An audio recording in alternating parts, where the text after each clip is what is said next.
Saya record ya.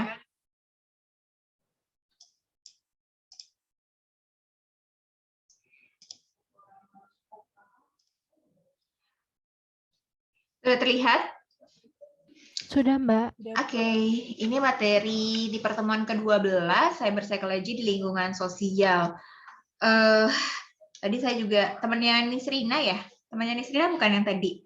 Dari anak-anak universitas. Kenapa, Mbak? Temannya siapa ya kemarin yang ngasih? Saya lupa. Kemarin siapa ya? Teman-teman dari Universitas Multimedia Nusantara. Tadi. Dari siapa ya? Saya lupa. Tadi ya mewawancarai saya tentang ya berkaitan dengan kok pas gitu ya topiknya gitu, dengan topik yang hampir kita ya sebetulnya topiknya sih juga pernah saya jelaskan juga ya tentang cybersex dan berkaitan juga sama materi hari ini gitu, cyber psychology di lingkungan sosial. Tapi di sisi lain ketika saya setelah wawancara kayaknya lucu juga ya kalau materi perkuliahan kita dibuat seperti itu ya, daripada saya ngomong sendiri, apa minggu depan kita begitu gitu ya. Saya kasih kalian kesempatan tiap kelompok memberikan satu pertanyaan ke saya, minimal satu pertanyaan tentang materi minggu depan, terus baru kita bahas. Ya gitu. Mau nggak kayak gitu?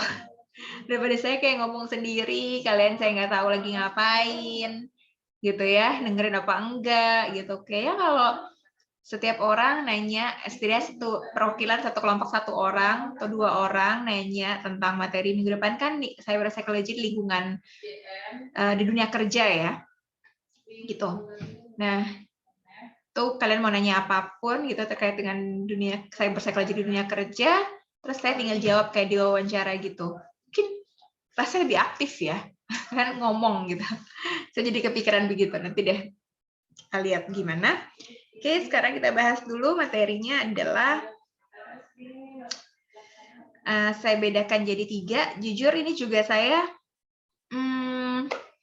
nggak benar-benar nemu dari satu buku ya materinya gitu. Kalau di bukunya YTN Yang tuh cuman yang hiburan ya, laser ya. Nikmati waktu luang. Kalau di bukunya YT teleconference ya ada sih dia, tapi nggak terlalu banyak bahas. Tapi kalau yang fenomena sosial tuh saya benar-benar nambahin sendiri gitu. Oke, kita akan bahas satu persatu. Jadi sebetulnya waktu kita bahas tentang media sosial itu juga udah termasuk cyber psychology di lingkungan sosial ya, bagaimana masyarakat atau society memanfaatkan dunia maya ini untuk beraktivitas, bertemu, bercengkrama gitu kalau bahasa Indonesianya apa tuh ya, ngobrol gitu ya, dan aktivitas-aktivitas lainnya gitu. Nah ternyata ya bukan cuma melalui media sosial, melalui beberapa cara yang lain, dan ada efek-efeknya gitu ya, ada fenomena-fenomena tertentu gitu. Nah ini mungkin kita akan bahas. Ya, yang pertama adalah tentang teleconference ya. Pas ngomongin teleconference apa aja sih yang kita bahas? Yang pertama adalah aplikasinya ya, aplikasi teleconference-nya, penggunaan aplikasi teleconference itu buat apa aja, sama kelebihan dan kekurangan si teleconference ini dibandingkan kalau ketemu langsung gitu. Oke, ini pertama adalah aplikasi teleconference-nya. Berapa banyak yang kalian sudah pernah pakai? Atau yang kalian tahu nih aplikasi apa sih gitu? Yang tahu ada yang Zoom udah pasti ya, kita lagi pakai Zoom. Terus ada Gmeet, ada Skype. Pertama-tama tuh yang salah satu aplikasi yang tren lebih dulu itu Skype ya. Zaman tahun berapa ya? Skype itu udah 2010-an awal kayaknya tuh. Itu ya kalau mau teleconference dulu pakai Skype tuh udah kayak keren banget, kayak susah banget gitu ya. Padahal jangan ngobrol 2 orang gitu kan, video call pakai Skype tuh udah sesuatu deh gitu. Terus ada WhatsApp video call, ada Microsoft Teams, Ada, nih kok saya lupa tadi apa ya? Oh, Instagram video call, ini ada teleconference line ya. Video call lain gitu, ada Cisco Webex, ini yang biasanya pakai gamers ya, biasanya pakai Webex ya. Ada GoToMeeting, ada tadi ini apa ya? Saya jadi lupa. FaceTime, Mbak. Apa? Itu FaceTime bukan sih, Mbak? Oh, FaceApp ya. FaceTime ya. FaceTime ya namanya. FaceTime. Ini saya udah nggak tahu nih, nggak pernah pakai ya, Slack, free conference. Tadi saya searching aja aplikasi-aplikasi conference itu apa aja gitu. Jitsi, Hour, Life Size itu berbayar. Kayaknya nggak mahal ya. BlueJeans juga berbayar mahal. Join Me, Zoho, AnyMeeting, Cyberlink, You. Ya yang kesini-sini saya belum pernah pakai sih ya. Saya cuma pakai Zoom, Google Meeting, Skype, WhatsApp, Teams pernah, Instagram ini pernah. Udah deh kayak cuma 6 ini. Lain belum pernah pakai yang video call-nya. Cisco Webex tuh tak pernah tahu sih, cuman saya nggak pakai sih. Yang lain belum pernah sama sekali gitu. Terus buat apa aja sih gitu kan teleconference, ya jelas awalnya kan untuk pertemuan jarak jauh ya kan. Kalau dulu awalnya kan ya kalau berdasarkan perkembangan komunikasi jarak jauh ya surat, terus telegram, terus telepon gitu ya. Sampai di tahun 2000-an awal itu masih sampai ke telepon melalui dan teks singkat ya, SMS gitu ya. Bahkan paling kalau ada yang lebih ini MMS gitu ya. Teks yang lebih panjang dan bisa mengirimkan gambar tuh awalnya kan di situ. Terus kemudian 2011-an lah ya, 2010-an mulai ada video call ya, video conference, video call melalui Skype ya, yang saya tahu sih awal-awalnya itu gitu kan. Terus ya udah sejak ada pandemi ini, ya kalau tadinya Skype itu untuk misalnya nelpon anggota keluarga, pasangan, teman yang tinggal di luar kota, tinggal di luar negeri gitu ya, kita bisa tatap muka, nggak cuma dengar suaranya. Ya awalnya kan cuma buat gitu ya, ngobrol itu aja kayak udah mahal, udah susah gitu, sinyalnya udah juga lelet ya. Nah, kemudian dengan adanya pandemi sejak tahun 2020-an, 2020 ya awal kalau di Indonesia sih, kalau mungkin di negara lain agak lebih dulu udah ada video conference yang lain. Yang akhirnya misalnya dipakai untuk kegiatan belajar mengajar di sekolah, di kuliah, kursus ya. Bahkan teman saya ada yang latih yoga jarak jauh pakai teleconference juga gitu. Terus untuk reuni kalau dulu reuni ketemuan gitu kan, kalau sekarang reuninya pakai conference gitu, reuni kuliah, reuni sekolah gitu pakai Zoom, pakai Jimit gitu. Ada yang bahkan arisan ibu-ibu gitu ya, arisannya karena nggak bisa ketemu secara langsung, arisan perlu dikocok, perlu ya ketemu silaturahmi online ya pakai Zoom juga atau pakai Jimit dan lain-lainnya. Silaturahmi hari raya keagamaan ini waktu Lebaran 2020 ya pertama kali saya ngalamin.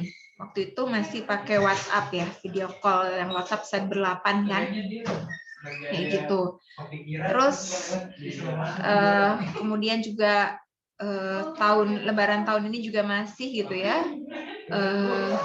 Terus mungkin juga bukan cuma hari raya keagamaan Islam, hari raya keagamaan yang lain juga, Natalan, atau misalnya hari raya apalagi tahun baru Imlek gitu ya, yang harusnya bisa kumpul sama keluarga karena keterbatasan di masa pandemi ini, jadi harus melalui online. Bahkan upacara kenegaraan, upacara 17 Agustus sudah 2 tahun kita melakukan secara YouTube ya, di YouTube gitu kan. Nggak banyak yang bisa hadir, dan bukan biasanya kan kita nontonnya dari TV ya, sekarang nontonnya dari bisa aja kita ikutan Zoom-nya, kita daftar Zoom-nya untuk ikut upacara online gitu kan. Terus kita juga saksikan live-nya di YouTube kayak gitu kan. Ibadah Ini mungkin di awal lebih awalnya mungkin yang melakukan ini teman-teman dari yang Nasrani ya, ibadah hari Minggunya jadi melalui telekonferensi ya. Terus kemudian saya juga melihat bahwa doa bersama, misalnya kalau di ya Muslim gitu, bahkan buka dulu kan bukber gitu, bukbernya online kayak gitu, ada tahlilan orang meninggal. 1 hari, 2 hari, 3 hari, 7 hari, 40 hari gitu ya. Itu online ya gitu kan. Terus bisa juga digunakan untuk nonton bareng. Ya, ada komunitas gila film ya, saya ikut tuh juga pernah nonton bareng secara online, secara pakai telekonferensi gitu. Terus kita ngobrol habis nonton bareng filmnya di situ gitu. Main game bareng yang tadi saya bilang pakai Webex itu ya. Main game online bareng, terus komunikasinya pakai Zoom atau Webex atau telekonferensi lainnya. Penjurian, saya pernah jadi juri, pernah ngabimbing ya, Balkis gitu ya, beberapa lomba mahasiswa, itu juga melalui online gitu ya, pakai telekonferensi ini gitu. Sidang tugas akhir ya, sidang skripsi sampai sidang disertasi itu dilakukan juga di telekonferensi. Rapat, udah berapa kali lah rapat online itu gitu ya. Bahkan sekarang konseling dan konsultasi kepada ahli, misalkan ke dokter, itu juga bisa menggunakan telekonferensi itu ya. Bulan lalu saya jadi relawan BNPB, konselor online itu ya, kliennya di mana ya waktu itu? Saya jadi lupa. Di Solo. Kliennya di Solo, kita pakai Zoom. Waktu dia konsultasi gitu. Nah, oke, ini kegiatan-kegiatan yang saat ini kita gunakan telekonferensi ya. Karena kita nggak bisa ketemu langsung. Ada lagi nggak kira-kira selain ini? Tadi kursus sudah ya. Saya waktu beberapa bulan yang lalu tuh kursus AA ya, AA Pekerti itu untuk dosen-dosen itu 4 hari itu pakai Zoom gitu. Terus pagi. Ya, banyaklah jadinya ya sekarang mau nggak mau semuanya harus jarak jauh. Ya. Ada nggak yang belum saya tulis di sini? Mungkin saya lupa, mungkin kelewat. Pagi pengalaman kalian, apa yang kalian tahu dari teman kalian, mungkin nggak secara langsung atau orang tua kalian.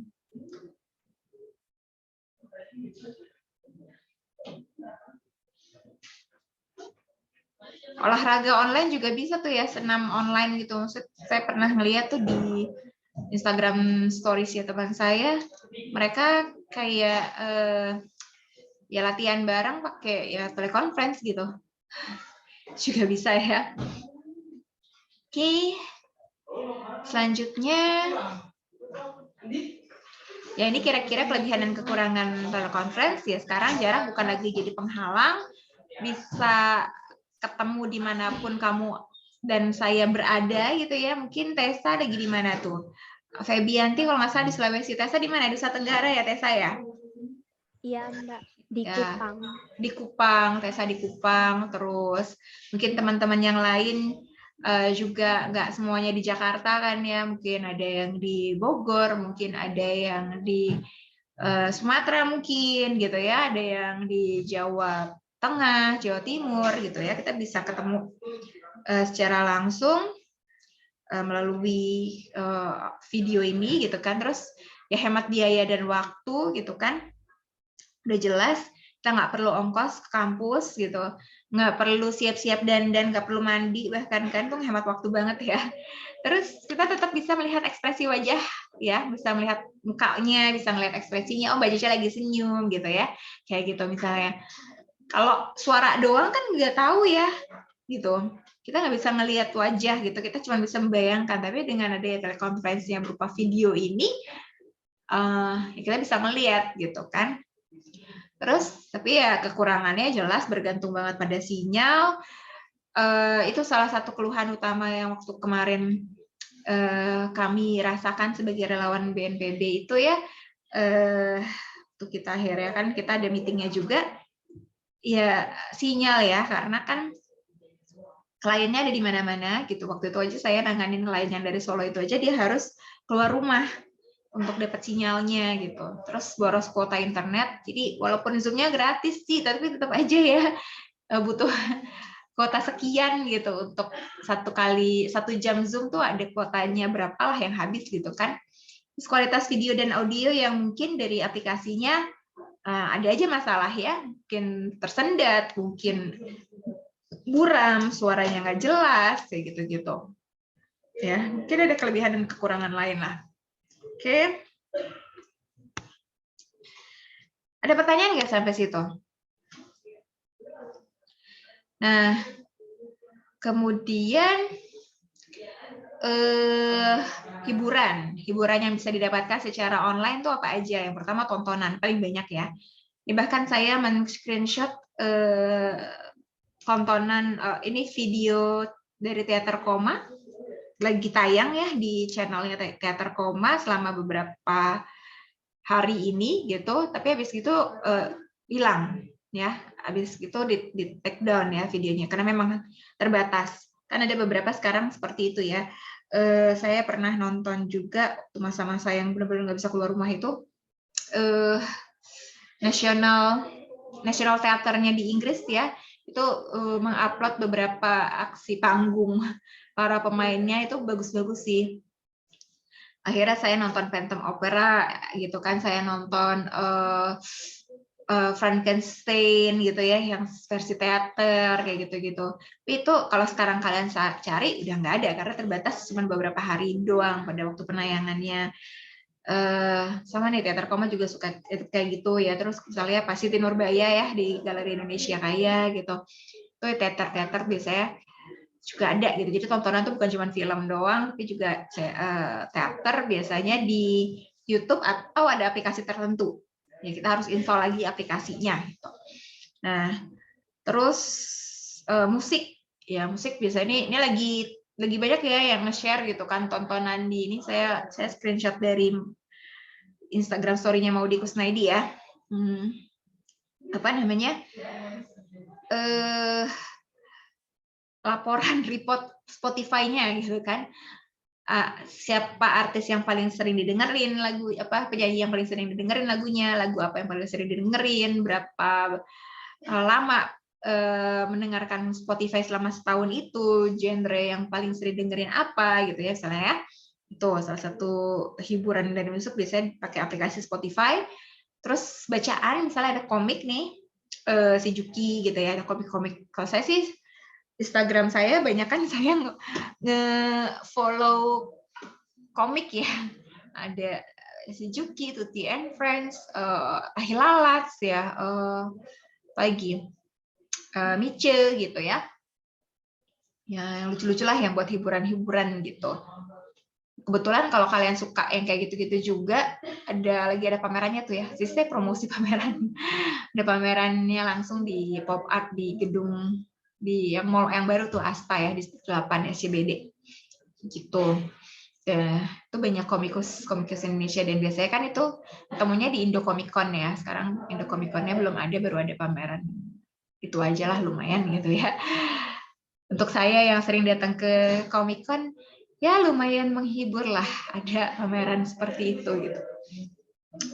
Nah, terus berikutnya ya pamerannya sendiri gitu, nanti kita bahas. Pameran sekarang juga ada yang online ya.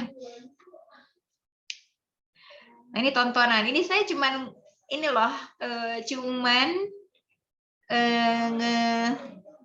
nampilin gitu ya aplikasi streaming, tontonan streaming. Padahal kalau yang namanya tontonan bukan cuma streaming kan ya.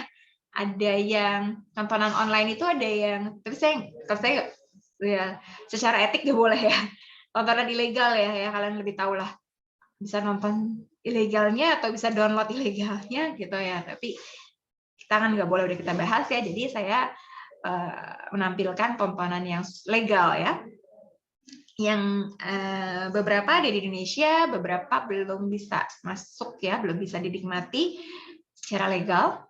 Misalkan kalau yang udah tuh Netflix.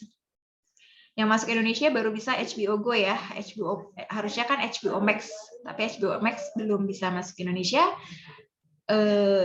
Terus Disney Plus, Prime Video ya, Amazon Prime, Mola, kalian mungkin tahu lah. Berapa banyak? Siapa yang paling banyak kalian punya berapa? Atau download berapa? Ada yang tahu? Ada yang mau ngomong? Bukan ada yang tahu. Siapa yang suka nonton?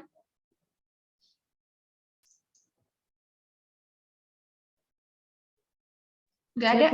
Kalau saya jujur Ya. dikit, Mbak. Oke. Berapa? Tadi siapa yang ngomong 3 Dini ya? Cindy berapa Cindy? Saya cuma Netflix, Disney, sama Viu. Itu Viu. doang sih, Mbak. Kalau Mola lagi mau nyoba, Mbak. Mola lagi mau nyoba. Oke. Iya, Mbak. Tadi Dini apa aja, Din? Netflix sama kayak Cindy sih, Mbak. Apa? Netflix, With TV, Viu, sama Disney Plus 4. Oh, sama Disney Plus 4. Oke, ada lagi yang lain? Berapa? Saya Mbak Bianca? dari Smart TV, jadi ada banyak banget yang ada sih Mbak, ada Netflix, ada video, terus ada WeTV, ada Viu, ada View, ada iQIYI juga, ini yang anime gitu Mbak kayaknya. Oke, wah banyak ya. Kalau udah ngomongin Viu, iQIYI, WeTV, berarti pencinta Korea ya, udah ketahuan. Ya nggak apa-apa sih, tapi memang ada. Menurut saya malah bagus kayak gitu ya. Ada si aplikasi streaming itu sebaiknya punya kekhasan gitu, karena kalau nggak saingan gitu sama yang lain kan. Ya jujur kalau sejauh ini saya paling suka, bukan mau promosi ya, saya tidak dibayar oleh siapapun gitu, tapi berdasarkan pengguna itu paling bagus so far Netflix ya. Aplikasinya juga lebih user friendly gitu loh, lebih enak gitu kalau mau nyari tontonan segala macam, dan dia baca logaritma banget ya, baca logaritma kita, jadi tahulah kalau misalkan suka apa gitu, nanti ada film terbaru yang genrenya itu pasti akan muncul duluan kayak gitu-gitu. Terus ya Disney jelas dia punya film-film sendiri gitu ya. Ya memang, dan harus bertahannya di situ. Kalau punya series atau punya film sendiri ya itu orang masih mau langganan, kalau enggak juga males ya. Kayak GoPlay kayaknya udah nggak ada ya, masih ada nggak sih? Saya udah nggak tahu. Dulu tuh GoPlay saya nonton film, lupa series yang Nirina Zubir sama siapa sih yang tentang orang Padang punya rumah makan Padang saingan, istri pertama sama istri kedua. Saya lupa sih judulnya. Ya itu tuh GoPlay dari situ aja gitu. Itu aja yang menarik dari waktu itu ya, GoPlay ya. Terus Mola TV itu sayangnya susah ya. Walaupun punya Smart TV harus ada peralatan sendiri ya buat iniin Mola. Jadi saya sayang gitu Mbak. Jadi nggak bisa tuh jadinya. Kalau yang lain-lain ya ini ya bisa gitu. Oke, bioskop online tuh biasanya bioskop film-film Indonesia ya, film Indonesia yang nggak tayang di bioskop secara langsung, biasanya bisa ditonton di situ. Kalau yang lainnya saya nggak terlalu tahu. Oh, Peacock itu belum masuk sini. Padahal ada beberapa series yang kayak bagus ya, kayak Robert Langdon tuh. Yang kalau nonton Angels and Demons kan, karena saya baca novelnya ya, itu Lost Symbol tayangnya di Peacock. Dia series ya, gitu. Oke, selanjutnya ngapain aja sih tontonan online tuh? Yang pertama kita bahas jenis tontonannya ya. Kebanyakan sih film gitu, yang kita tonton tuh kebanyakan film, series gitu ya, drakor gitu kan. Drakor masuknya series ya, drama Jepang, dorama itu masuknya kan series gitu ya. Terus ya dokumenter ya, saya lupa masukin di dokumenter juga di Netflix juga banyak ya, atau kayaknya di yang lain juga ada ya dokumenter gitu. Terus olahraga cowok-cowok nih biasanya mau nonton misalnya langganan Mola TV itu karena ada Liga Inggris gitu kan.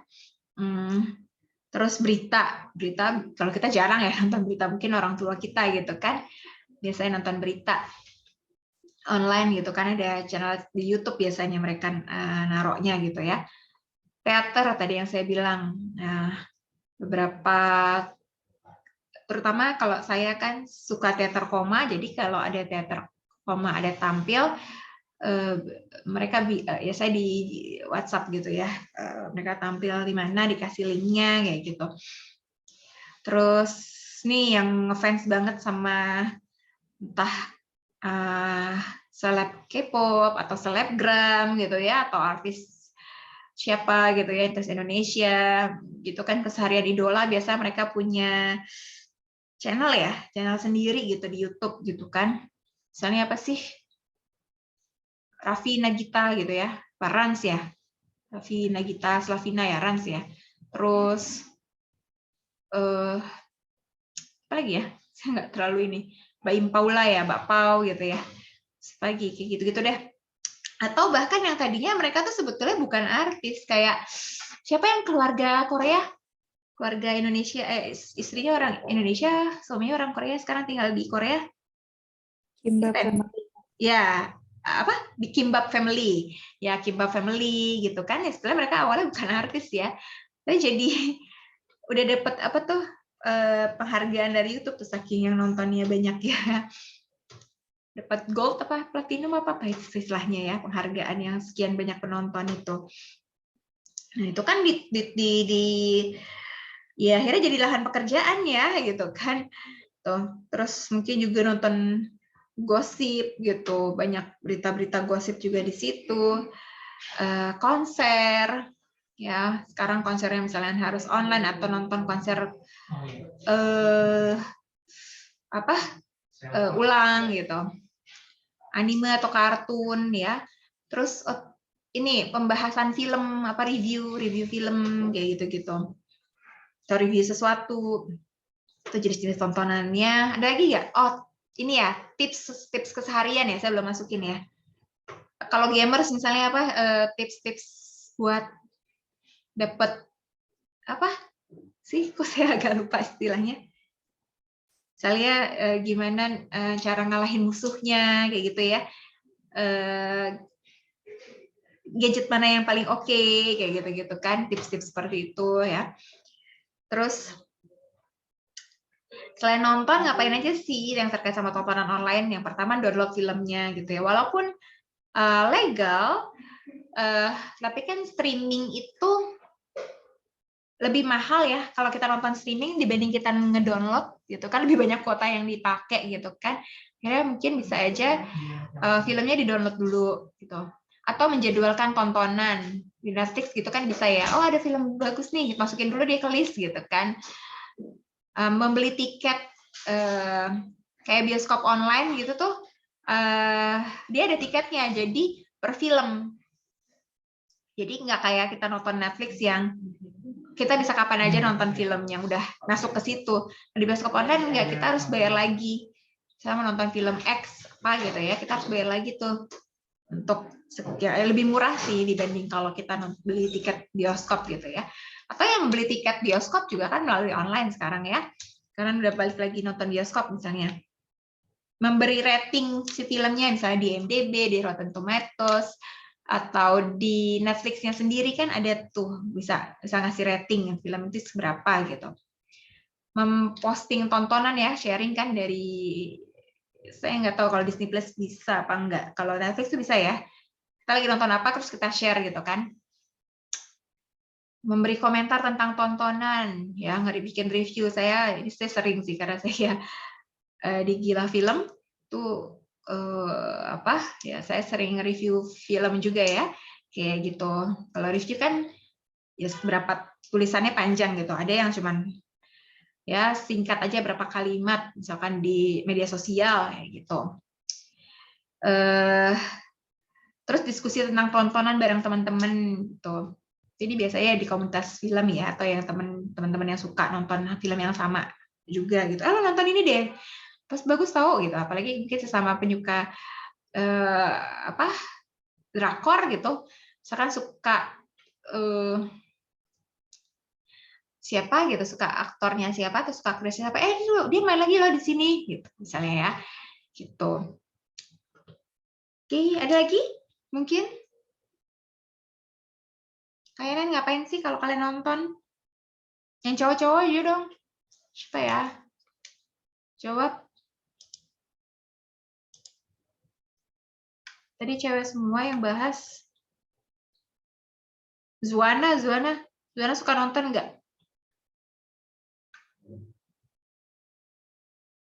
Halo? Oh, Zuana hilang. Habis absen doang nih. Riyandi.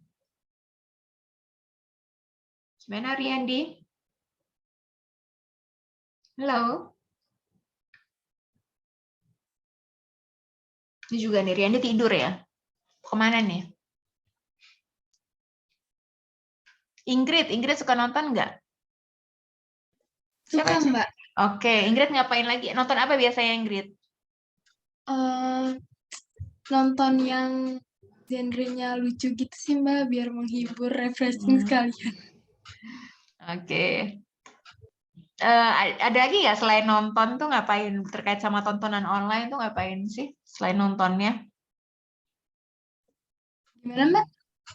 Selain nonton, kamu yang terkait sama tontonan online ini kan saya tulis di sini. Ini apa yang kamu lakukan nih? Apakah misalnya ngepost tontonan kamu atau apa? Isi rating? Kalau misalnya saya suka banget sama jalan ceritanya, saya suka post di story Instagram gitu sih, Mbak. Oke. Ya. Nah, kayak gitu-gitu tuh ya biasanya ya. Oke, thank you Ingrid. Ya, lanjut selain tontonan. Terus musik ya. Ya, YouTube musik kan ada ya, YouTube musik tuh lah ada spesifik sendiri gitu, walaupun jarang sih masih pakai YouTube musik gitu ya, biasanya pakai YouTube biasa aja kan, kita searching kita mau dengerin siapa sih sekarang gitu ya. Kalau dulu saya pakai, saya jadi lupa sih, kalau dengerin musik di komputer itu pakai apa aplikasinya ya, saya lupa sih. Ya itu akhirnya harus download lagunya, download satu persatu terus disimpan di situ gitu ya. Ya gitu terus didengerin. Ada ingat nggak? Saya Winem Mbak dulu. Ya Winem, ya pintar, benar-benar Winem maksud saya. Ya pakai Winem gitu ya dulu ya. Sekarang saya nggak tahu sih, saya udah lama banget nggak pakai Winem, jadi saya nggak tahu Winem tuh masih ada apa enggak, terus gimana sekarang kayak gitu ya. Sekarang ribet banget deh harus download satu-satu gitu kan. Sekarang dengan YouTube ya udah, saya mau dengerin apa nih? Saya mau dengerin Disney, lagu-lagu Disney, udah googling aja di YouTube-nya, searching aja lagu-lagu Disney misalnya. Mau dengerin lagu Indonesia nih, Ceylon Seven misalnya kayak gitu, udah tinggal cari aja gitu kan. Kalau dulu kan di Winem kita harus download dulu lagunya, terus harus pasang gitu kan, mau dengerin lagunya apa aja nih, dipasang, dicari, klik satu-satu gitu kan, gitu. Udah gitu ya, penuh juga ya memori sana nyimpen beberapa lagu gitu. Nah, Spotify juga kan prinsipnya mirip sama YouTube ya, kita kan bisa cari gitu ya. Tapi ya legal dan resmi ya kalau Spotify gitu lagu-lagunya. Kalau di YouTube kan bisa jadi di cover sama orang lain kayak gitu-gitu, nggak penyanyi yang langsung. Ini Shazam saya nggak terlalu tahu ya, Apple Music gitu-gitu, ada beberapa yang lain lah tuh. Terus juga ada sih radio online juga ada gitu ya, saya mendengarkan musiknya. Ada yang lebih tahu, mungkin kalian yang suka lebih dengerin musik.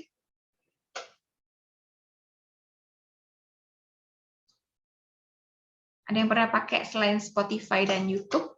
Pakai Joox, Mbak. Joox, oke. Kalau itu apa bedanya? Kayak gimana tuh?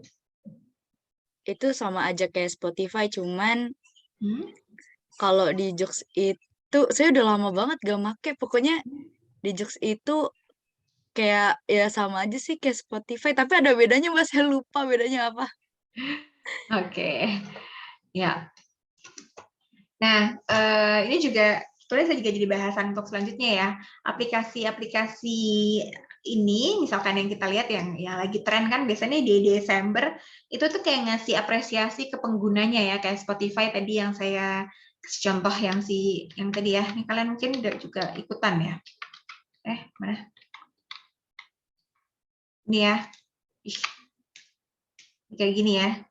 Apa aja sih udah ditonton, apa aja sudah didengerin, siapa artis yang paling sering didengerin kayak gitu-gitu kan. Ini kan kayak report to usernya gitu ya.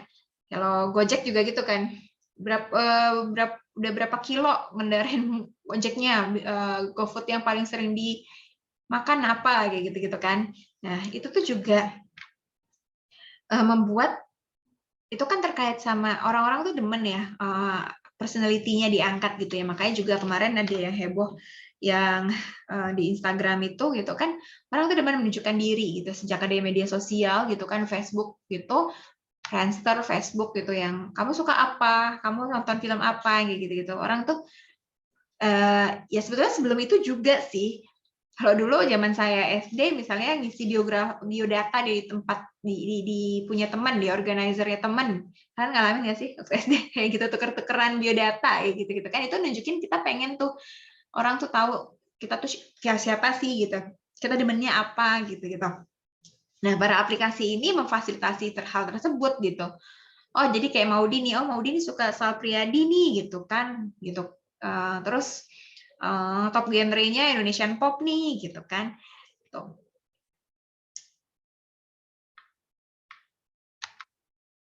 Ya, kemudian bacaan.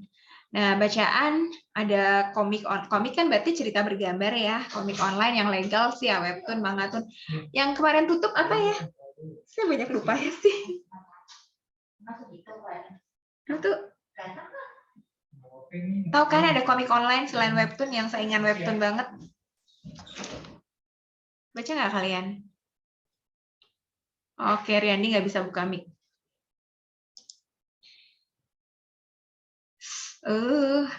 Saya lupa sih, warnanya merah, warna aplikasinya tuh kayak merah putih gitu. Dulu tuh komik Komplek Tanpa Faedah tuh ada di situ. Jadi saya baca itu, saya buka aplikasi itu cuman karena untuk itu aja. Paling banyak pembacanya sih memang si Komplek Tanpa Faedah itu. Gitu, Komplek Tanpa Faedahnya tamat, aplikasinya juga jadi kayak ditinggalin gitu loh, turun. Apa ya? Kalah saing banget sama webtoon ya, aplikasi Indonesia sih. Gitu. Terus juga ya komik online juga ada yang ilegalnya ya gitu. Misalnya download komik apalah biasanya kalau mau baca Conan duluan gitu ya. Nah, itu di situ gitu. Terus ya kalau yang ilegal itu ya banyak gangguan sih sebetulnya. Mau komik, mau film gitu ya.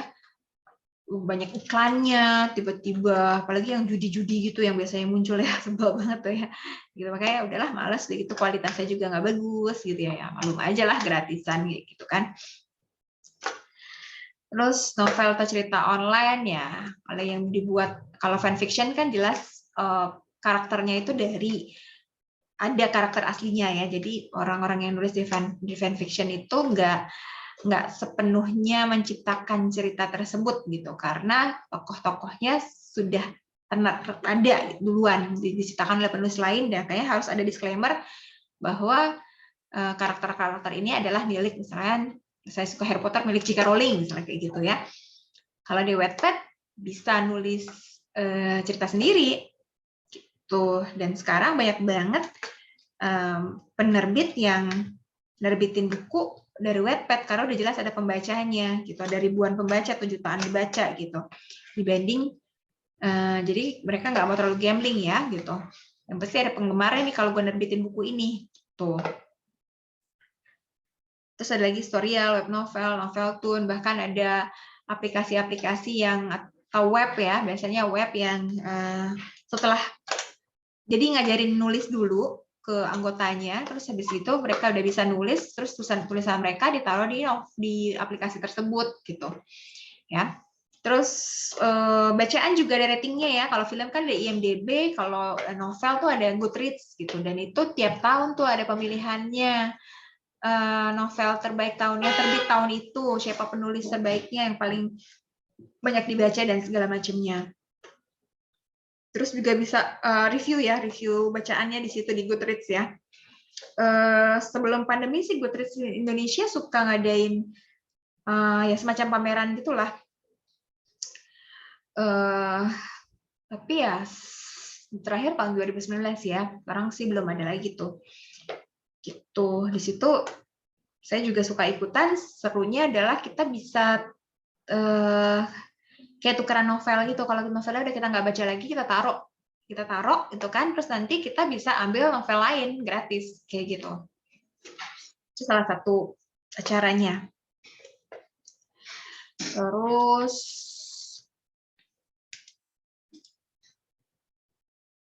pameran online ya. Ada yang pameran seni, ada yang pameran nih kayak gini nih, pameran universitas nih ya, kayak gitu. Sekarang kalau saya sih biasanya ngelihat yang seni gitu buat hiburan saya tuh ada Art Daily Dolls ya di Instagram tuh lucu-lucu sih. Seniman-senimannya kreatif banget. Kecerdasan seninya tuh tinggi banget gitu ya. Wow, kok bisa sih bikin begini gitu ya. Kok bisa sih bikin gitu gitu. Nah, terus tapi ada beberapa web online untuk pameran ya. Di sini saya tadi cuma baru ngelihat yang Cube Studio ini ya yang saya screenshot. Yang lainnya belum terlalu saya tahu nih itu kayak gimana sih gitu. Yang saya tahu tuh paling ada ya selama pandemi gini museum-museum tuh bikin ya jelajah museumnya secara online gitu ya. Saya tahu kemarin Museum Nasional tuh bisa tuh kita ke websitenya, terus kita bisa masuk ke dalam Museum Nasionalnya itu ya secara online gitu. Ada pertanyaan sampai sini? Selanjutnya tentang fenomena sosial di dunia maya. Ini juga, ini enaknya mungkin kita bahas aja ya, karena saya nggak terlalu banyak nulis tentang ini, saya screenshot aja dari berita-berita. Ini mungkin kita diskusikan lebih lanjut karena memang belum ada tulisan gitu secara ilmiah yang terkait. Belum, kalaupun ada belum banyak. Tadi saya nemu untuk yang norma berlaku setelah netizen beraksi aja itu ada satu artikel, itu juga bukan dari, kalau nggak salah di Komunikasi ya, tapi saya download jurnalnya, artikelnya 2 kali fail terus, nggak tahu kenapa ya. Jadi kita mungkin bahas saja ya. Yang pertama adalah norma. Ini saya juga gimana ya cara ngasih judulnya ya, ini apa ya, ya udah akhirnya yang kepikiran norma berlaku setelah netizen beraksi gitu ya. Efek kompetisi, pemilihan pimpinan, dan musibah. Ini fenomena sosial yang belum kita sempat angkat yang terjadi di dunia maya ya. Yang pertama adalah norma berlaku setelah netizen beraksi. Yang paling baru banget gitu kan, baru masih berlangsung nih sampai saat ini gitu ya. Yang kasus bunuh diri Novia ya. Kalian tahu ya? Kalian dengar kan? Kalian baca ya di media sosial atau di mana gitu? Baca, Mbak. Ya. Oke, jadi ada mahasiswi di Unbrau ya, Universitas di Brawijaya gitu, bunuh diri di makam ayahnya. Dia minum minuman yang juga ada sianidanya gitu, terus terkuak kalau ternyata alasan bunuh dirinya adalah karena ditekan ya sama pihak keluarga pacarnya ya gitu, yang ternyata si pacarnya ini adalah polisi gitu. Ya Novia ini kalian udah ya, saya ceritain yang belum tahu gitu. Biasanya sebagian besar kalian udah tahu ya. Novia ini hamil 2 kali, diminta digugurkan, terus sudah gitu ditekan gitu-gitu ya. Keluarganya ya sampai ya akhirnya dia nggak kuat, depresi, sampai akhirnya ya melakukan bunuh diri gitu. Tadinya ya gitu ya. Ini saya juga lihat bahwa tadinya ya pihak kepolisian, apalagi ayahnya si polisi itu kalau nggak salah anggota DPRD ya, itu kan pada ya tutup gitu kan, tutup nggak seakan-akan susah terjangkau lah kayak gitu ya, keadilan kayaknya susah gitu ya. Tapi dengan netizen ramai-ramai ada hashtag sampai ngetek Kapolri dan segala macam, sampai akhirnya ada satu yang dibalas sama Kapolri, terus ya udah ditangani, akhirnya sekarang pelakunya sudah dipenjara gitu. Terus ada juga kasus yang PNS ya, ASN, sekarang kita bilangnya ASN ya, di Sulawesi ya, yang melakukan kekerasan seksual terhadap anaknya gitu kan, itu juga baru terungkap, baru bertindak setelah ramai-ramai netizen berbicara di media sosial gitu ya. Terus pagi kasus pelecehan seksual di Universitas Riau, kasus pelecehan seksual di Universitas Sriwijaya. Ya, saya ngomong aja karena udah ada di berita gitu ya, kayak gitu. Udah banyak lah yang, saya itu udah bukan sesuatu yang ditutupi lagi gitu kan, memang sudah tersebar luas gitu kan. Itu juga baru ditindak gitu kan, baru dosennya dipecat kayak gitu-gitu kan. Kalau nggak salah yang Riau itu dekan ya, udah di penjara belum? Ya itu setelah ada netizen beraksi ini gitu ya. Jadi saya kasih judul norma baru berlaku. Norma itu berarti kan di sini norma hukum gitu ya. Baru berlaku setelah netizen beraksi gitu kan. Baru setelah ada hashtag percuma lapor polisi gitu kan. Sekarang polisi bertindak gitu ya. Terus ya macam-macam sih, banyak sih kasus lainnya, dan nggak cuma norma hukum ya, norma sosial pun seperti itu. Pengalaman saya aja itu waktu KRL khusus gerbong khusus perempuan,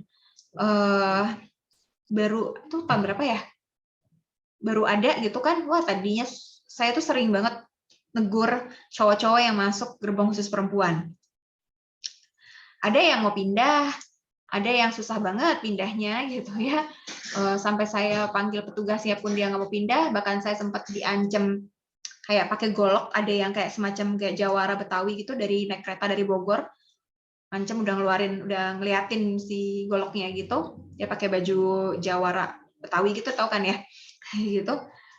Terus ya sampai akhirnya ada yang netizen juga lah, entah saya lupa kasusnya siapa atau gimana, yang ngefoto, ngeviralin, baru deh sekarang nggak ada lagi cowok-cowok yang masuk gerbang khusus perempuan kayak gitu ya. Ya gitu. Sanksi sosial sih sebetulnya dari dulu ya, makanya kan misalnya kalau dulu kan cuma sebatas omongan tetangga gitu. Oh dia tuh gini tuh diomongin sama tetangga, dikucilin gitu ya. Kalau sekarang bukan cuma tetangga, sedunia juga tahu gitu perilakunya gitu ya. Banyak sih dulu, apalagi sih yang ya udah banyak banget anggota kepolisian atau apa gitu. Yang kemarin apa, TNI ya, TNI apa polisi apa tuh, yang juga sama anggota DPR anak-anaknya ya berantem gitu ya, itu juga baru kan gitu. Baik sekali ya kasus-kasus seperti itu gitu. Dan itu juga nih, tadi saya diwawancarain terkait sama ini nih, si Leonardo ya, yang akunnya Alis Kamu Gemas ya, itu yang predator seksual itu kan. Nah, itu juga setelah banyak korban yang melapor gitu, atau dulu yang di Inggris tuh, yang orang Indonesia yang sodomi banyak cowok di Inggris, gitu kan. Kita juga baru ditangkap, ya bahkan bukan cuma di Indonesia ya, di luar negeri pun gitu, kasus baru meledak kalau baru diungkap, baru baru ditangkap lah gitu pelakunya, diadili setelah netizen beraksi gitu ya. Ini fenomena sosial yang buat saya luar biasa ya, menarik gitu. Ini juga perilaku. Jadi di satu sisi kita bisa melihat bahwa netizen itu ada baiknya gitu ya, ada sisi positifnya gitu. Jadi mereka bukan cuma ngebully, bukan cuma apa gitu. Mereka beramai-ramai kompak gitu kan terhadap suatu perilaku, terhadap suatu hal gitu. Bahkan juga Biasanya kalau udah wah batik diakuin sama negara tetangga, wah baru deh kan mereka nyerang siapa tuh, akhirnya mereka batik akhirnya minta maaf gitu ya. Apa ya waktu itu ya? Oh Korea ya, film Korea ya yang dianggap menghina apa series? Iya Mbak, yang menghina bulu tangkis Indonesia Mbak. Oh yang menghina bulu tangkis. Ya menghina bulu tangkis Indonesia ya. Nah itu kan baru pas rame-rame itu baru kan minta maaf gitu ya. Kalau nggak salah juga pas Olimpiade ya orang bukan cuma bulu tangkis Indonesia tuh saluran beritanya Korsel menghina negara-negara peserta Olimpiade. Ya kan? Itu juga kan banyak diserbu netizen lah gitu. Nggak cuma di Indonesia sih, walaupun memang katanya netizen Indonesia yang paling gahar gitu, yang paling garang gitu ya. Nah, tuh ya, kira-kira yang kita lihat. Terus tadi juga saya ditanya gini sama teman-teman kalian dari UNM, dari Universitas Multimedia tadi, Mbak, gimana kalau misalnya ada orang-orang yang tetap aja, misalkan karena ini kan kasusnya kekerasan seksual ya, malah ngebully korban kayak gitu. Dan saya nemuin loh orang yang ngebully, terus sayang harusnya itu kalau saya suka baca di Instagram Story terus saya screenshot gitu ya buat materi kalian juga gitu ya. Saya kemarin lupa screenshot. Ada dong orang yang malah ngebully Novianya, terus ngebela si polisinya. Gitu. Iya Mbak, ada Mbak. Ya kan? Terus itu kayak gimana gitu kan tadi pertanyaannya gitu. Terus jawaban saya ngomong sebagai personal, saya nggak ngomong sebagai individu dosen atau apa gitu ya. Ini yang terpikirkan oleh saya begitu baca hal yang kayak gitu, terus saya cuman kepikirannya ini bukti bahwa setan itu ada. Ya kan? Setan itu nyata loh gitu ya. Maksudnya, wow, ada orang yang berperilaku yang setan aja mungkin mikir gue nggak sempat godain kok dia udah duluan gitu ya, kalau meme-memnya di jokes-jokesnya gitu kan gitu ya. Terus jangan nyalain gue aja belum godain gitu kan, belum nyuruh kayak gitu tuh manusianya aja udah gituan ya gitu. Udah berperilaku seperti itu duluan gitu kan ya gitu maksudnya ya udah. Dan orang-orang yang berperilaku buruk seperti itu ya jangan membuat misalkan jadi kan korban jadi takut melapor karena takut dibully kayak gitu kan.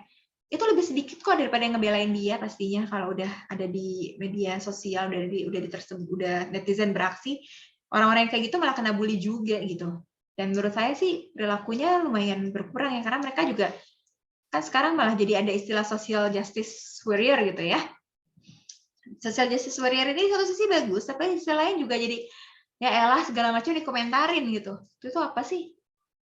Ada orang, ini kenapa anaknya diisu sama bapaknya, ibunya kemana? Kayak gitu. Ya udah sih semua orang juga kan nggak semuanya juga harus dikomentarin gitu ya. Itu lebaynya gitu ya. Oke. Terus selanjutnya efek repetisi. Ini saya angkat sendiri, ini juga salah satu ya ini sebetulnya nyambung sama akibat netizen beraksi, tapi saya merasa ini efeknya luar biasa gitu ya. Ini juga baru beberapa hari yang lalu, tadinya kalau kalian perhatikan di ijazah sekolah kalian ya, yang tertulis adalah nama ayah kan. Si A adalah anak dari siapa gitu ya, tanggal lahirnya gitu, lahir di kota mana gitu kan. Nah, jadi si ibu, kalau nggak salah namanya Poppy deh, si ibu Poppy ini ngerasa bahwa dia orang tua tunggal, dia sudah lama bercerai dari suaminya menurut dia tidak ada andilnya sama sekali di dalam membesarkan si anak mereka itu, yang nggak ngasih duit, nggak ngasih dukungan moral material kayak gitu ya. Terus anak ini tamat sekolah, kok yang ditulis nama bapaknya kayak gitu. Dia padahal kan nggak ngapa-ngapain gitu ya, nggak ada jasanya apa-apa gitu kan. Dia bete dong gitu kan. Terus akhirnya dia mulailah petisi di change.org ya gitu. Terus dan ternyata banyak yang ngedukung gitu, banyak yang ngedukung, dan mungkin banyak juga orang-orang yang merasa, nah makanya perlu ada satu orang yang seperti ini gitu, bahwa sebetulnya suatu permasalahan mungkin banyak orang, atau satu masalah lah banyak yang menderita gitu, tapi yang lain biasanya diem-diem aja gitu kan, gitu, ada satu yang berani mengungkapkan baru, oh iya ya bener kayak gitu juga gitu kan, ya kita nggak tahu ya, kebanyakan kan memang misalkan perceraian gitu, anak tuh diasuh oleh ibunya gitu ya. Karena kan sebelum usia 17 tahun memang biasanya pengadilan akan memberikan anak ke ibu gitu kan. Atau mungkin maaf, anak-anak yang lahir di luar pernikahan gitu kan, nggak tahu siapa ayahnya, nggak ketemu ayahnya, dirawat sama ibunya aja, ya mau nggak mau itu kan jadinya nama si ibu gitu kan, harusnya itu kan ibunya gitu. Terus jadi bingung kan, akhirnya pakai nama ayah itu siapa gitu, kayak gitu. Jadi nama-nama orang lainnya bukan ayahnya harus ditulis, karena harus nama cowok gitu yang ditulis gitu. Itu kan sebetulnya kurang benar gitu kan. Atau anak ini anak angkat gitu ya, nggak tahu siapa orang tuanya, mungkin dari panti asuhan atau dari mana. Yang ada adalah orang tua wali. Dulu tuh nggak boleh nih, sebelum ada peraturan ini, wali nulis kayak gitu, nulis namanya harus ayah kandung gitu. Kan itu menyusahkan banyak orang ya. Sampai akhirnya ada petisi ini, kemudian ada peraturan Kementerian Pendidikan dan Kebudayaan yang menyatakan, oke, sekarang boleh nulis nama di ijazah selain nama ayah. Itu bisa nama ibu atau nama wali yang mengasuh anak tersebut gitu. Wali bisa orang tua angkat, bisa om atau tantenya, bisa kakek atau neneknya kayak gitu ya. Nah, tuh itu akibat change.org. Banyak sih, ini yang terbaru ya, yang terbaru gitu. Banyak sebetulnya akibat petisi itu, waktu itu apa? Kalau nggak salah, film sinetron apa udah nggak tayang lagi gitu kan ya. Macam-macam sih, ada beberapa. Nah, ini yang tadi saya screenshot change.org-nya, lagi ada petisi aktifkan kembali hotline pencegahan bunuh diri gitu ya. Saya baru tahu, oh sempat sekarang lagi nggak aktif ya. Oh ada ya, bahkan saya baru tahu, oh ada ya, saya nggak gitu. Kalau di luar negeri kan gitu ya, setiap ada berita tentang bunuh diri, setiap ada misalkan film tentang bunuh diri, bahkan di akhirnya tuh pasti kalau Anda punya masalah, silakan hubungi apa gitu kan. Itu. Nah, terus ternyata selain change.org ada petisi online.com ya. Nih, di sini ada lagi petisinya, ada tolak warga negara Amerika menjadi bupati di Indonesia, gitu ya. Ya, itu ada petisi gitu kan. Ada banyak sih petisi-petisinya, tapi kayaknya lebih tenar change.org ya, dan ini kan dunia ya. Kalau petisi online ini khusus di Indonesia, gitu. Ada pertanyaan, ada komentar soal ini?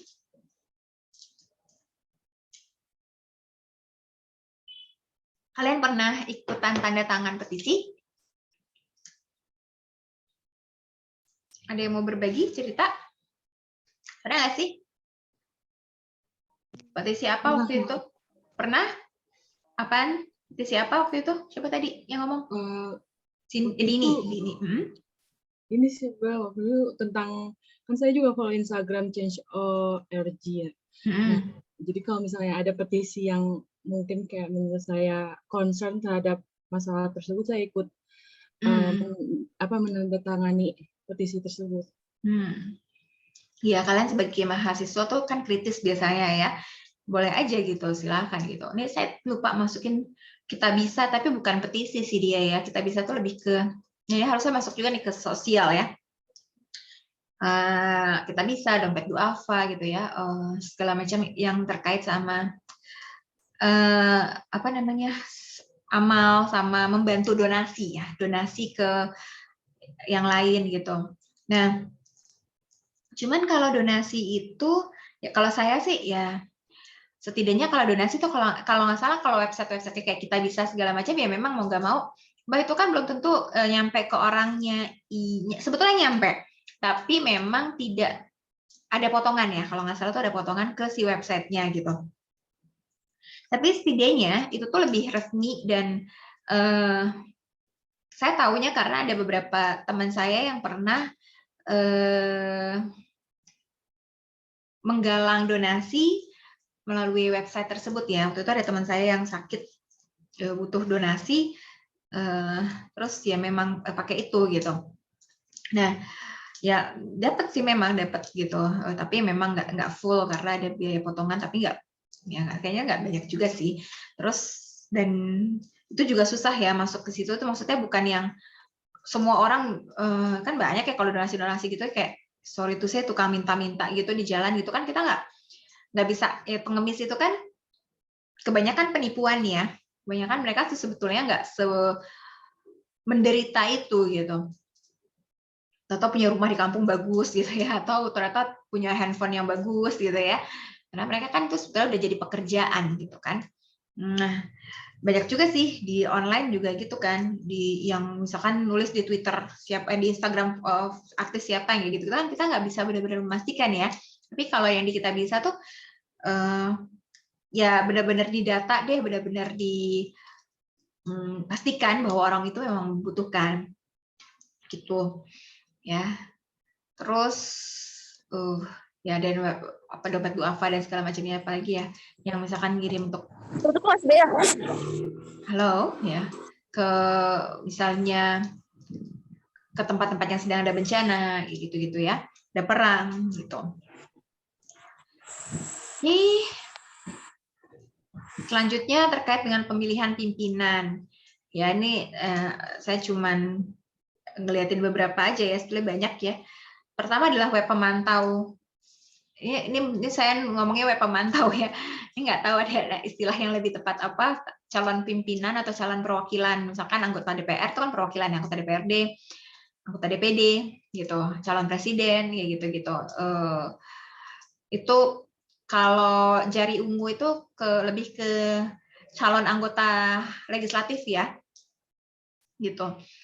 Kalau dulu tuh ada lagi selain jari ungu, saya lupa tuh, pertama kali ini ada tuh kalau nggak salah pilkada DKI ya, itu tuh Ahok sama Anies apa kalau nggak salah ya. Nah terus ya kalau jari ungu waktu 2019 sih buat saya cukup bermanfaat gitu ya. Ya kalau capres kan biasanya kita udah tahu ya kita memilih siapa gitu. Kalau saya gitu ya, kan cuma 2 pilihannya. Tapi kalau anggota DPR, anggota DPD, apalagi DPRD gitu ya, boro-boro kenal gitu. Ini orang siapa gitu kan. Ya kalau saya pribadi sih sayang suara saya hilang begitu saja dengan saya tidak memilih gitu. Jadi saya biasanya milih, dan saya tidak terafiliasi partai apapun, saya nggak pernah ikut partai apapun. Saya milih biasanya orang yang saya milih orang gitu ya. Saya bukan milih partai, saya milih orang. Nah, kan ada banyak ya gitu. Siapa nih gitu kan? Nah, di jari ungu itu kita bisa filter. Kita misalnya memilih, ya pertama kita milih anggota DPR nih misalnya. Di anggota DPR-nya mau jenis kelaminnya apa, bisa filter itu. Mau dari partai apa, mau pernah duduk jadi anggota apa enggak gitu. Terus jejak karirnya kayak gimana, itu tuh ada lengkap gitu. Ya. Jadi kalau saya ngelihatnya kayak gitu, dan berdasarkan difilter lagi berdasarkan daerah pemilihan saya gitu. Saya kan di Jakarta 2 ya, Jakarta Pusat, Jakarta Selatan, dan luar negeri gitu. Itu tuh udah lebih gampang terfilternya. Akhirnya saya ada beberapa pilihan, tinggal dari tadi ribuan, tinggal 3 atau 4, terus saya baru cek satu-satu, saya googling. Akhirnya yang ini misalnya yang saya pilih gitu. Ya saya sih nggak, ya udah kepilih ya, nggak kepilih juga ya udah gitu kan, nggak ada. Ya tapi setidaknya saya bisa. Jadi walaupun ternyata akhirnya sih pilihan saya itu nggak berhasil dapat ya karena kekurangan suara partainya, jadi nggak bisa masuk. Tapi ya setidaknya saya benar-benar mencari tahu siapa yang saya pilih kayak gitu. Nah itu website Jari Ungu gitu ya. Terus pada saat pemilihan pimpinan tuh juga ada kampanye online ya, macam-macam, ada kampanyenya ya, good campaign, ada yang black campaign, nyerang orang lain gitu ya, nyerang lawannya, terutama serangan fajar ya ampun, itu tuh pagi-pagi mau hari H pemilu gitu ya, atau hari H pilkada, wah dapat WhatsApp dari siapa, dari mana, dapat ini kayak gitu-gitu. Itu saya pernah ngalamin tuh, aduh ampun deh orang-orang, udah sih gitu kan. Gitu, dapat apa sih emang dia ini banget nih gitu ya. Kalau si A kepilih atau si B nggak kepilih, dapat apa sih sebetulnya sampai gitu banget gitu ya. Dan kebenciannya sampai hari ini gitu. Wow. Itu juga menarik sih dari psikologi cyber psychology gitu ya, orang-orang ini gitu. Kayaknya sebelum ada dunia maya enggak segitunya gitu ya. Waktu dunia maya belum marak, misalnya anggaplah sebelum 2014 ya, SBY itu tahun berapa? 2009 gitu kan, belum terlalu marak ya dunia. Cuma ada Facebook waktu itu. Yang lain belum terlalu ada lah kayak gitu ya, Twitter udah tapi belum terlalu tren gitu. Bahkan saya lupa, dulu tuh SBY sama siapa ya saingannya? Sama Yusuf Kala ya? Yang kedua ya? 2009 ya? Tapi kan nggak ada yang sampai kayak sekarang yang pro dan anti Jokowi ya, kayak gitu ya, atau yang pro dan anti Anies gitu ya. Sekarang tuh kayak, ya dulu misalnya SBY lawan siapa ya? Saya lupa, anggaplah lawan Yusuf Kala ya. Dulu yang pro dan kontra SBY kan nggak ada, ya udah SBY yang kepilih terus ya udah selesai lah gitu. Tapi sekarang nih masih nih yang anti Jokowi udah kayak gimana, yang anti Anies udah kayak gimana, masih kayak gitu ya. Kan ya padahal kayak Prabowo-nya sekarang jadi menterinya Jokowi gitu ya. Ahoknya sekarang udah jadi komisaris. Saya orang-orangnya aja itu yang waktu itu pemilihan yang waktu aja dipilih aja udah happy dengan kehidupan mereka saat ini gitu. Ini orang-orang yang kalah, pilihannya kalah kok masih dendamnya sampai sekarang gitu ya. Ini kalau saya ngelihat salah satu faktornya karena media sosial ya, karena dunia maya ini gitu. Tuh. Karena pada ngomong kan, pada mengungkapkan, terus semua yang lain pada ngerasa mikir yang sama, akhirnya masih tuh sampai sekarang. Kalau dulu mungkin ya, kalaupun misalnya kan bukan pendukung SBY ya, ngomong aja masing-masing beli rumahnya kayak gitu-gitu ya, atau apa nggak terlalu ditaruh. Kalau sekarang ya udah, oh iya nih harus ditulis nih kayak gini, harus ini nih di post nih di media sosial nih kayak gitu-gitu. Tuh. Nyebar hoax nih di WhatsApp dan segala macamnya gitu ya.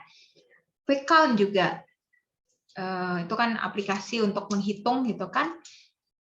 Ya gitu pada waktu itu saya bahkan sampai udah jelas Jokowi yang menang gitu ya. Tapi ada loh orang-orang yang enggak, itu salah, itu tuh quick count tuh. Bahkan ada yang ngomong, saya bingung gitu. Quick count itu kan cuma sampel, belum tentu benar. Terus saya, jadi kalau gitu nggak percaya sama sampel, buat apa ada penelitian? Kan penelitian juga pakai sampel. Gitu. Mau tahu, gampangnya gini deh, mau tahu di tubuh penderita, di tubuh orang yang sakit itu ada virus COVID apa enggak, kalau nggak ngambil sampel darahnya, misalkan PCR itu kan, misalkan ya itu kan pakai sampel dari hidung ya, apa mau ngambil semua lapisan hidungnya, apa mau ngambil semua darahnya, kalau nggak percaya sama sampel. Ya, kalau mau populasi utuh, itu kan aneh ya. Ada orang-orang yang sampai logikanya tertutup karena nggak mau kalah gitu ya, gitu. Ya itulah cerita dia ketika ini pemilihan pimpinan, dan ya mungkin nanti di 2024 akan hal yang sama lagi gitu. Oke. Dan nggak cuma di Indonesia ya, kemarin di Amerika lah yang paling kelihatan. Siapa tuh? Joe Biden sama Donald Trump. Ya, itu kan juga kejadian. Bahkan Donald Trump lawan Hillary waktu itu juga udah kejadian. Gitu ya. Terakhir, tentang musibah. Nah, ini juga saya tuh pengen nulis, tapi belum sempat. Itu menarik juga gitu, tentang bagaimana media sosial itu sekarang memiliki suatu andil ya, atau pengaruh lah terhadap orang yang sudah nggak ada keluarganya, terutama orang-orang dekatnya, bukan si orangnya yang udah nggak ada itu ya, orang udah meninggal ya udah nggak bisa gimana lagi gitu, tapi keluarganya yang ditinggalkan ya. Misalnya ini saya ambil dari Instastory, ini ada foto saya, ada saya juga di situ ya. Ini ada ya boleh dibilang apa ya, kenalan saya gitu, bukan cuma kenalan sih, kayak ibu angkat lah gitu ya, ibu angkat saya gitu, apa namanya, 40 hari yang lalu, ini sebetulnya 40 harinya tuh hari ini, cuman kemarin tahlilannya hari Sabtu kemarin itu meninggal, tanggal 26 Oktober yang lalu. Akun media sosialnya itu masih ada gitu kan. Nah itu kita masih bisa nge-tag ya, seakan-akan dia masih ada gitu ya. Kalau saya waktu itu sedihnya adalah Instastory-nya masih ada, tapi dianya udah nggak ada. Waktu itu juga kejadian di Vanessa Angel kan. Vanessa Angel kan kemarin waktu yang dia meninggal itu, story-nya yang dia bilang, tebak kami mau kemana gitu kan, itu masih beredar setelah dia meninggal kan. Masih ada di Instastory-nya kan. Itu rasanya gimana gitu. Selama ini kan kita tahu misalkan orang itu masih ada, Instastory-nya masih ada, ya itu orangnya juga masih ada gitu. Tapi ini orangnya udah nggak ada, Instastory-nya masih ada, itu kan rada nyesek ya di satu sisi sebagai orang-orang yang ditinggalkan gitu kan. Terus masih bisa nge-tag nama mereka gitu ya. Terus juga kalau di Instagram kan bisa ngelihat last view, last scene berapa lama yang lalu gitu kan, seakan-akan mereka masih hidup ya gitu. Di satu sisi ya semacam ya bisa jadi ya kenangan, sisi positif, tapi di sisi lain itu bisa jadi denial buat yang ditinggalkan, bahwa orangnya masih ada kok, itu masih bisa aktif tuh instanya kayak gitu ya, kayak gitu. Padahal mungkin dipegang orang lain kayak gitu ya, atau ya memang ya akunnya masih bisa di-tag kan kalau belum ditutup gitu. Yang saya tahu di Facebook itu udah bisa melaporkan. Instagram juga kalau nggak salah bisa ya. Instagram juga udah bisa kok melaporkan. Jadi kita yang ditinggalkan itu bisa melaporkan ke Facebook, ke media sosialnya, ke pengurus media sosialnya gitu, ke pengelolanya gitu, untuk menghapus atau membuat akun itu sebagai kenangan. Kalau di Facebook namanya jadi akun kenangan gitu ya. Kalau di Instagram kalau nggak salah itu ditutup ya. Kalau di Tumblr ya, Tumblr yang ngasih poin tuh apa sih? Yang kalau ada kegiatan, ada aktivitasnya apa terus bisa dapat poin dari media sosialnya? Tumblr ya? Itu poinnya jadi unlimited kalau dia udah nggak ada. Kayak gitu. Ya. Terus bencana alam, ya. Tahun 2019 sebetulnya saya mau ngambil data penelitian tentang gimana sih orang-orang tahu nggak sih tentang safety check ya di Facebook gitu ya, melaporkan bahwa kita selamat dari suatu bencana gitu. Di Facebook tuh ada ya apa fasilitasnya namanya safety check gitu. Nah, ternyata pada waktu tahun 2019 itu nggak banyak yang tahu. Saya baru ngambil data 30 orang gitu ya, just survei kecil-kecilan aja. Suantuna belum bikin alat ukur dan segala macamnya. Ternyata belum banyak tuh yang tahu tentang safety check itu gitu. Malah banyak yang apa sih buat supaya Facebook yang nggak dihack ya? Bukan. Kalau ada suatu musibah, misalkan kamu lokasinya di Lamongan gitu ya, Lumajang, kalau Lamongan sih di Lumajang, di dekat area Gunung Semeru gitu kan, sekarang Gunung Semeru lagi erupsi, terus kamu mau melaporkan bahwa kan pasti keluarga kamu kan atau saudara-saudara yang jauh, teman-teman yang jauh nanya kan. Saya juga punya nih teman di daerah Lumajang, kemarin kita tanya dia gimana kondisi, enggak, oke, aman kok, selamat, keluarga juga selamat kayak gitu-gitu. Kalau di Facebook tuh dia bisa ngelaporin bahwa dia selamat dari bencana tersebut kayak gitu, keadaan dia aman kayak gitu-gitu. Nah, terus juga terkait dengan bencana alam ya, sekarang banyak wartawan apa ya, semua rakyat bisa jadi wartawan gitu ya. Dia post video, dia post foto, bahkan wartawan berita juga kadang ngambil foto atau video dari netizen biasa gitu kan, apa tentang kejadian di dekat dia gitu kan. Bahkan waktu itu ada pesawat jatuh, itu di foto, di video dapatnya dari netizen gitu ya. Terus waktu ada bom tahun 2000 berapa ya? Itu 2010 apa ya bom? Itu juga yang laporin juga dari Twitter duluan kayak gitu-gitu ya. Jadi sebenarnya bukan cuma bencana alam ya, bencana non alam juga gitu. Oke, ada pertanyaan? Ada komentar sampai sini? Kita punya waktu kira-kira 4 menit lagi, 15.40 kan ya? Benar nggak sih? Iya Mbak, benar Mbak.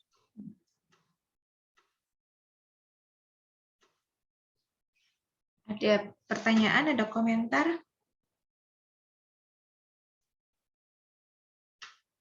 Apa aja sih mungkin yang belum saya masukin tentang yang terkait dengan cyber psikologi di lingkungan sosial?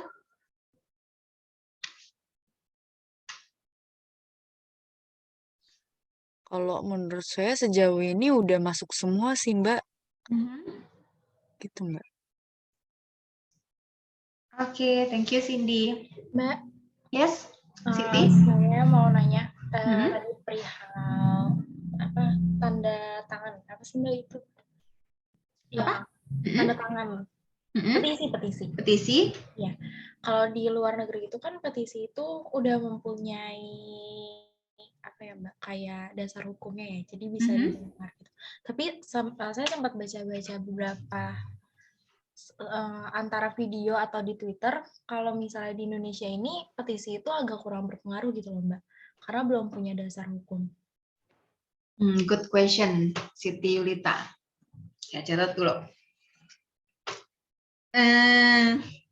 Iya.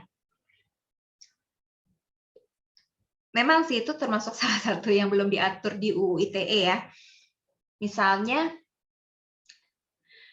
nih, kamu bikin petisi, saya mau mengubah gedung psikologi UP jadi warna pink, gitu kan? Itu artinya apa sih? Artinya semua orang tuh kayak boleh aja atau bisa aja bikin petisi kan? Kan gampang banget ya. Oh ya, saya baru mumpung saya ingat ya. Satu lagi yang belum saya masukin ini, Twibbon. Twibbon ya, nanti saya harus tambahin tuh buat tahun depan. Twibbon kan juga ya sebetulnya ya salah satu.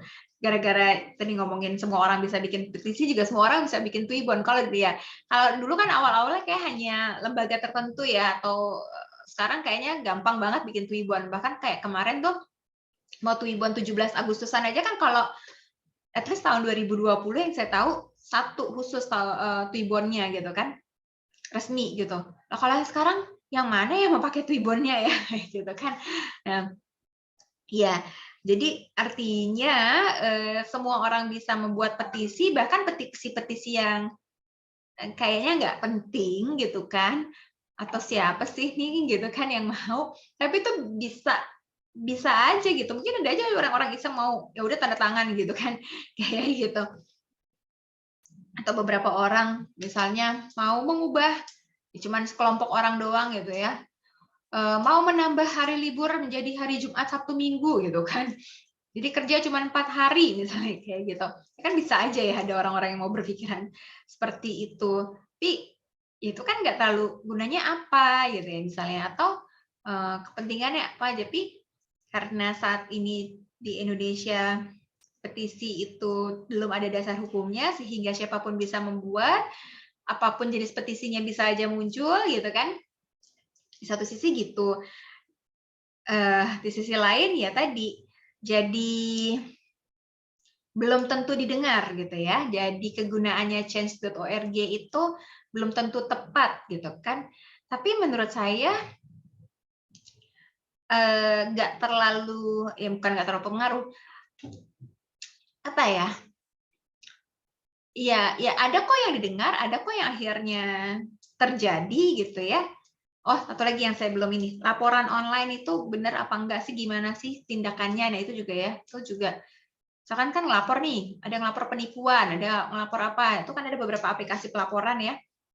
Nah, itu tindakan setelah itu gimana? Ya, kalau saya sendiri, saya pernah ngelapor gitu, kayaknya nggak ada tindak lanjut ya. Tapi kalau misalkan kayak ngelapor di aplikasi kayak Gojek gitu ya, itu kan langsung ada tindak lanjutnya. Saya pernah bahas ya. Tapi kalau ngelapor di akun di website yang apalah pemerintah atau apa, saya nggak tahu tindak lanjutnya kayak gimana. Gitu kan, nggak dikasih email, nggak dikasih apa gitu ya. Setidaknya oke, laporan Anda sedang ditindaklanjuti. Tapi kan kalau kayak di Instagram, oke, kita nge-report apa nih, laporan Anda sedang ditindaklanjuti gitu kan, ada gitu. Gitu. Ya itu sih. Tapi kalau dibilang karena belum ada undang-undangnya maka petisi di Indonesia tidak berlaku, nggak juga ya. Yang tadi kita bahas itu kan berlaku kan akhirnya. Gitu. Ya tergantung sih, tergantung banyak hal ya. Ada orang yang misalnya satu orang doang gitu, tapi misalkan dia jalan waktu itu apa sih, warga suku apa gitu ya, dia buat melindungi daerahnya, dia jalan kaki dari tempat dia ke Istana Negara gitu kan, di Sumatera Utara kalau nggak salah ya, di daerah Toba gitu. Ya kemudian ya menurut saya sih lumayan berhasil ya. Tapi ada juga orang waktu itu menindaklanjuti siapa sih, anaknya meninggal ya udah beberapa tahun yang lalu, dari presiden siapa lupa saya. Tapi dia tiap hari apa tiap apa ke Istana Negara gitu ya, itu juga sampai sekarang juga belum ada tindak lanjutnya gitu. Jadi menurut saya ada banyak faktor ya. Ketika suatu petisi, laporan atau gugatan atau apapun itu istilahnya berhasil atau tidak gitu. Salah satunya memang ketika yang mendukung banyak itu bisa saja terjadi. Gitu. Ya, kayak di petisi ijazah tadi ya. Gitu Yulita ya. Apakah di Amerika dengan ada undang-undangnya itu semakin banyak petisi yang didengar gitu Yulita? Waktu yang saya baca tuh mereka jadi lebih waktu itu di demo apa ya Mbak, saya lupa. Karena banyak yang menandatangani petisi itu, jadi cepat proses ke pengadilannya gitu loh Mbak. Jadi istilahnya mempercepat proses aja sih Mbak, kalau petisi itu banyak disetujui oleh masyarakat gitu. Jadi bisa dijadiin kayak bahan tambahan, mungkin barang bukti tambahan di pengadilan gitu Mbak. Oh gitu. Kalau di Amerika gitu. Sementara kalau di Indonesia kan cuman kayak untuk naikin infonya aja gitu, biar banyak orang yang tahu. Sementara untuk dimasukin ke proses hukum belum bisa, gitu kan ya Mbak? Oh oke. Ya sih. Ya sih, karena juga sistem peradilan Amerika itu kan juri ya, bukan hakim ya. Maksudnya ada bukan cuman hakim gitu. Tapi kan ada juri yang 12 orang itu kan. Iya Mbak. Ya, yang 12 orang terpilih ya random sih, bukan random, saya nggak ngerti sih gimana caranya ya, bukan kayak tiap orang bisa sih jadi juri dalam suatu kasus gitu kan. Mungkin ada yang nggak semua orang banget bisa ya, mungkin ada persyaratan misalnya dia punya surat kelakuan baik lah kalau di Indonesia mungkin gitu ya, kayak gitu yang mereka jadi suatu keputusan itu kalau di Indonesia kan satu orang ya hakim gitu ya, hakim, ketua hakim, kalau nggak salah hakim juga ada beberapa, tapi yang ketua hakim atau bareng-bareng lah mereka gitu kan, udah jelas orang-orangnya memang bekerja di bidang itu gitu. Tapi kalau di Amerika rakyat itu kan jadi hakimnya gitu ya, jadi juri namanya ya, judge-nya gitu. Jadi ya salah satu yang mempengaruhi pertimbangan para juri itu ya si petisi tersebut ya. Oke, bagus tuh. Ya mungkin kita juga bisa begitu ya, walaupun kita nggak pakai juri, mungkin ya itu bisa jadi salah satu pertimbangan bukti ya gitu ya. Kayak gitu. Tapi saya nggak ngerti secara hukumnya gimana tuh gitu. Gitu. Ya kalau juri kan jadi suara terbanyak ya, gitu kan. Misalnya makanya suara itu penting gitu. Suara si petisi itu penting gitu kan. Untuk jadi mempercepat proses pengadilan, bukan cuma sebagai info. Gitu. Oke, ada lagi yang lain? Tadi belum selesai nyebutnya Siti Yulita. Terima kasih Mbak. Ya.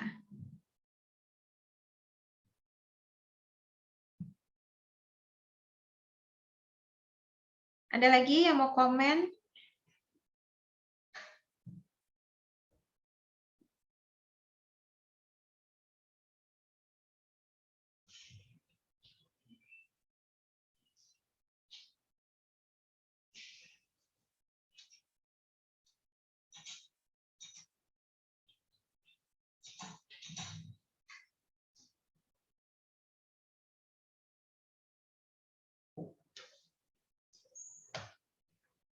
Gitu ya.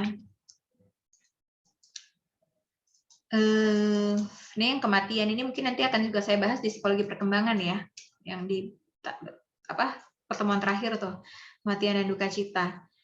Jadi kalau di sini kan saya agak ya terlalu panjang kali kalau kita ngomongin tentang tahapan duka cita ya. Kalau nanti pas psikologi perkembangan kan memang ada tahapan duka cita ya, DAPDA ya, denial, anger, bargaining, depression, accept ya, gitu. Nah, menurut saya sih akun media sosial almarhum atau almarhumah ini mempengaruhi denial orang-orang yang ditinggalkan. Gitu. Oke, ada lagi? Yang lain? Nggak ada? Oke, kalau nggak ada, terima kasih. Ini gimana nih tadi tawaran saya yang buat minggu depan? Saya bikin materi apa? Tapi kalau saya yang bikin materi, tetap kalian kalau bisa sih aktif ya. Ngomong ya. Jadi sih saya cuma pengen bikin kalian aktif aja. Kalau yang kayak tadi saya seakan-akan diwawancarai, kan berarti ada kalian aktif tuh. Perwakilan kelompok. Atau gini deh, kita arahkan gini dulu. Kalau bisa ada perwakilan kelompok yang mungkin bisa menyiapkan pertanyaan. Jadi biar yang lain dapat nilai juga gitu ya, atau siapa gitu, boleh minimal beberapa ya 1 atau 2 orang dari tiap kelompok membuat pertanyaan terkait dengan cyber psychology di dunia kerja. Misalnya misalnya apa ya, rapat pakai telekonferensi ya, topik-topiknya misalnya ya. Terus itu gimana sih efektivitasnya dan segala macam kayak gitu kan. Terus apakah dengan online itu pekerjaan tuh jadi semakin memudahkan atau semakin menyusahkan gitu ya. Terus ruang lingkup pekerjaan yang diminati oleh generasi Y dan Z saat ini, terutama berkaitan sama online, misalnya banyak kan pengen kerjanya di startup gitu kan, terus jadi prokrastinasi, menunda-nunda pekerjaan gara-gara berbagai aplikasi online, misalkan media misal sosial media, games gitu-gitu ya. Terus lagi ya, ada tuh yang kasus saya belum cek lagi tuh, tapi saya kemarin sempat dengar ada staff dimarahin sama bosnya, terus orang tua si staff itu datang ke kantor. Pernah dengar nggak? Itu kan wow. Ya terus staffnya juga kayak curhat gitu. Ada banyak staff yang sekarang curhat di media sosial kayak gitu kan.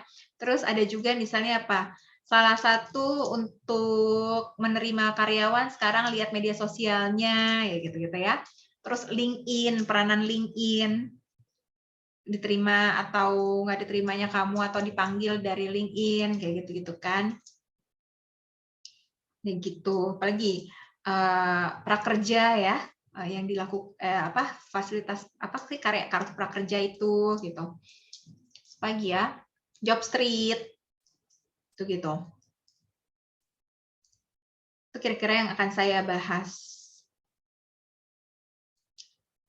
Generation gap ya, kita bahas lagi. Kalau kemarin kan kita bahasnya per generasi. Nah, kalau sekarang kita bahasnya ya di lingkungan pekerjaan sekarang masih ada loh baby boomers gitu ya. Bos-bosnya baby boomers, tapi yang staff-staffnya generasi Z, generasi Y yang kan susah nyambung sama generasi baby boomers ini gitu kan. Ya gitu. Tuh. Kira-kira yang akan saya bahas itu. Mungkin kalian bisa mempersiapkan pertanyaan. Ya, terkait sama itu. Kalau ada atau kepikiran yang lain, boleh aja nanya gitu. Oke? Saya Gak ada pertanyaan lagi? Kalau tidak ada, terima kasih. Kita ini dulu, foto dulu. Ada yang mau aktifkan kamera? Tadi tuh 51 loh, sekarang tinggal 42. Kemana nih? 9 orang hilang. Oke, satu saya foto aja ya, langsung ya. Belum, oke. Siap. Ini siapa nih satu? Nggak bisa, maaf nggak bisa. Oke, thank you. Nggak apa-apa. 1, 2, udah ya. Erviana agak itu kameranya agak ke bawah atau kamu agak ke atas? Nggak kelihatan, kepotong. Yes. Oke, 1, 2, 3. Ya, sebentar.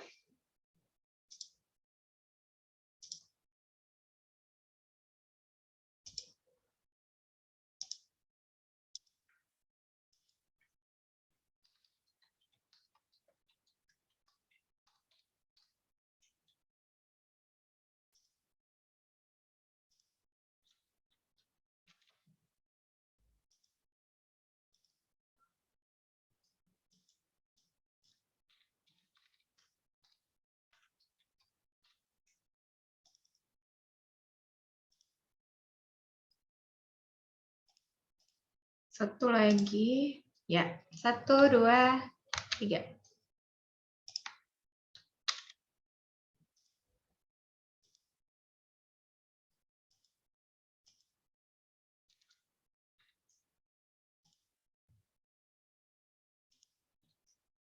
Oke, kalau tidak ada pertanyaan dan komentar lainnya, saya tutup pertemuan hari ini. Kita ketemu lagi minggu depan, hari yang dan waktu yang sama. Nanti pertemuan ke-14, kita mungkin ada dosen tamu ya. Atau kalau saya, yang pasti dosen tamu sih iya. Tapi mungkin nanti saya juga coba minta kakak kalian yang kemarin mau bikin Tiamo itu mungkin bisa juga ngasih apa ya ngasih mungkin membuka pemikiran kalian, ide atau segala macam terkait dengan tugas UAS-nya ya, bukan tugas sih, UAS-nya kan nanti dalam bentuk proyek ya, tapi bukan bikin aplikasinya ya, presentasi aja tentang aplikasi yang mau kalian buat. Lebih ke psikologinya sih, bukan lebih ke IT-nya gitu, oke? Terima kasih semuanya. Assalamualaikum warahmatullahi wabarakatuh. Selamat sore. Waalaikumsalam warahmatullahi wabarakatuh. Selamat sore juga Mbak. Terima kasih banyak. Terima kasih banyak Mbak. Terima kasih Mbak.